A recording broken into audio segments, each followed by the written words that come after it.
2019 లెక్కలు ఉన్నాయి మన లక్ష్మణ గారి దగ్గర. 2019లో సర్పంచ్ రిజర్వేషన్ 23 కూడా లేదు. కానీ సర్పంచ్లు 46% మంది ఎన్నికయ్యారు. అంటే 23కి 23 అదనంగా ఎన్నికయ్యారు. వద్దన్న బీసీల చైతన్యం పెరిగి మేమెంతో మాకంత అన్నాక వద్దని ఎన్నికైంది. ఇప్పుడు వీళ్ళు రిజర్వేషన్లు ఇచ్చినా ఇవ్వకపోయినా అంతమంది 50% ఎన్నికైతారంటుంది ఈసారి. అట్లాగే వార్డు మెంబర్లు కూడా 49% మంది ఎన్నికయ్యారు బీసీలు. ఏది జనరల్ సీట్ లో కూడా చేర్చారు. 50 లోపే కదా అప్పుడు కూడా, ఇప్పుడు కూడా 50% లోపే కదా. అప్పుడైనా ఇప్పుడైనా ఒక్క జడ్పీ చైర్మన్ మాత్రం ఒక్క సీట్ కూడా ఎక్కువ గెలవలేదు. ఎందుకంటే జడ్పీ చైర్మన్ అప్పుడు అంత సీట్లే కదా. 31లో ఒక 0.3 అన్నారు. 0.3% లెక్కకే రాదు కనుక 0.3 అంటే లెక్కకే రాదు. కానీ జడ్పీ చైర్మన్ విడిచిపెడితే ఎంపీటీసీలు బీసీలు ఎక్కువ మంది గెలిచారు. రిజర్వేషన్ కంటే కూడా 36% గెలిచారు ఎంపీటీసీలు. అట్లానే జడ్పీటీసీలు ఉన్నారు. జడ్పీటీసీలు కూడా 23 రిజర్వేషన్ ఉంటే ఎక్కువ మంది గెలిచారు. ఏది అది కూడా 33% గెలిచారు. ఏది జడ్పీటీసీలు కూడా. అంటే వార్డు మెంబర్లు, సర్పంచులు, ఎంపీటీసీలు, జడ్పీటీసీలు ఏమో ఉన్న రిజర్వేషన్ కన్నా ఎక్కువ గెలిచారు. ఒక్క జడ్పీ చైర్మన్ మాత్రం గెలవలేదు. ఇది వాస్తవం. ఇప్పుడు వీళ్ళు ఇచ్చినా ఒకరు గెలుస్తున్నారు కదా. వాళ్ళు ఒక్క మాట నేనేమంటున్నానంటే, ఇప్పుడు ఏదైతే బీసీలకు 42% ఇస్తా అన్నారు కానీ ఇక్కడ 0 గుండు పెట్టిండ్రు అనే విమర్శ ఒకటి ఉన్నది. అది పేదల్లో ఉన్నది ఉన్నది అంటున్నాను.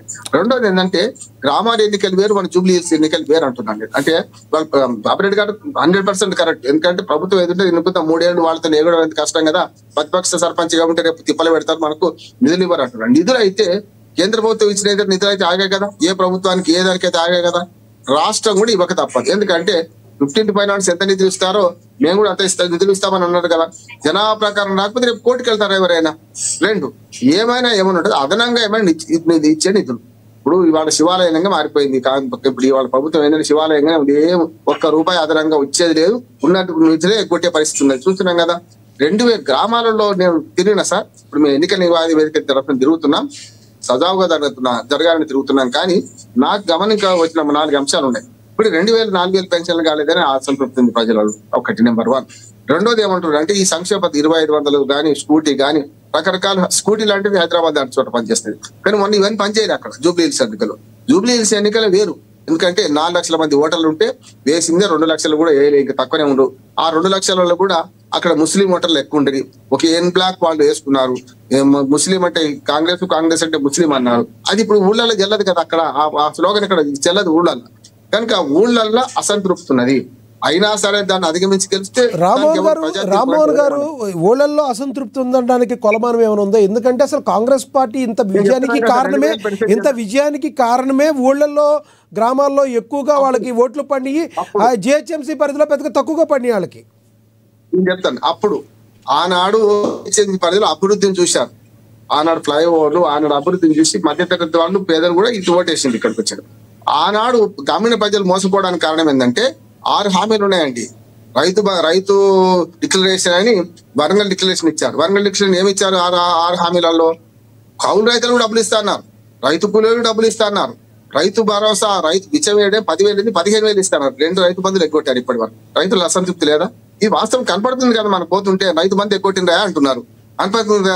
రైతులకు ఇచ్చిన 4 హామీలలో ఒక్కటి కూడా అమలు కాలే కదా. ఆఖరికి రైతు భరోసా 12,000 చేసి 12,000లో కూడా 2 విడతలు ఎగ్గొట్టింది కదా. ఇప్పుడు 5 విడతలు ఇవ్వాల్సింది. మొదటిది 2000 చెప్తాను, 2023 డిసెంబర్లో వచ్చేది ఉండే. హరీష్ రావు మాట వల్ల ఆగిపోయింది.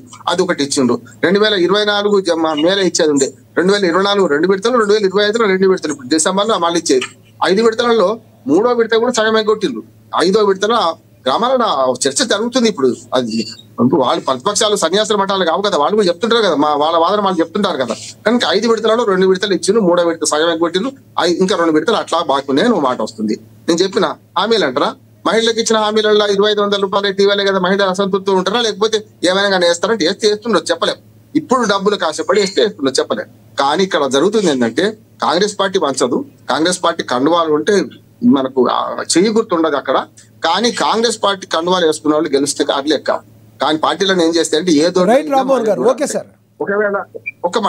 ఒకవేళ నిజంగానే ఏ కండువాలు లేకుండా గెలిచినా ఏ దొడ్డో మాదే దూడ అనే పరిస్థితిలో ఏంటంటే ప్రతిపక్ష పార్టీ వాడు గెలిచినా రేపు అధికార పార్టీతో సంబంధం ఉంటుందని. అట్లాగే అసంతృప్తులు కూడా ఉన్నారు చాలా మంది. ఒకటే పార్టీ నుంచి 3-4 బాబిరెడ్డి గారు చెప్పారు ఇంతకుముందు. 3-4 ఒకటే పార్టీ ఎవరికి మద్దతు చేయలేక ఎవరు గెలిస్తే మావాడు ఏం చేద్దాం మరి మీరు పోటీ పడడానికి అన్ని పార్టీలు కాంగ్రెస్ ఒకటి, కాంగ్రెస్ కానీ బీఆర్ఎస్ కానీ విడిచిపెడుతున్నాయి. అంతిమంగా నేను చెప్పేది ఏంటంటే అధికార పార్టీ బ్లెచ్చింగ్ ఉంటుంది. అలా ఏ మాత్రం తేడా లేదు. కానీ ఇవన్నీ లెక్కలోకి తీసుకుంటే గతంలో గ్రామాల్లో ఏదైతే ఆశపడి ఇచ్చిందో అవి కాలేదు అనే అసంతృప్తి మాత్రం గ్రామాల్లో నాకైతే కనపడుతుంది. నేను తిరిగిన చాలా చాలా చోట కనపడుతుంది. ఆ అసంతృప్తి కప్పట్టి మరి వాళ్ళకే ఓట్లేస్తారా లేక ప్రతిపక్షాలకు ఏమైనా వేస్తారా అనేది చెప్పలేము. ఇవైతే లెక్కగా రావు. ఏ పార్టీ గెలిచినా ఇంతమంది ఫలానా అనేది లెక్కగా రావు. ఏ గ్రామంలో ఆ గ్రామం తెలుసు ఎవడు అనేది. రామ్మోహన్ రావు ఏ పార్టీ అని తెలుస్తుంది కదా అంటున్నాను. Right sir, right. మళ్ళీ మాట్లాడుతుంది సార్. మనం కాంగ్రెస్ అధికార ప్రతినిధి డాక్టర్ శివకుమార్ లాల్ గారు జాయిన్ అయ్యారు, ఆయనతో మాట్లాడదాం. శివకుమార్ గారు నమస్తే సార్. నమస్కారం లక్ష్మీనాథ్ గారు. శివకుమార్ గారు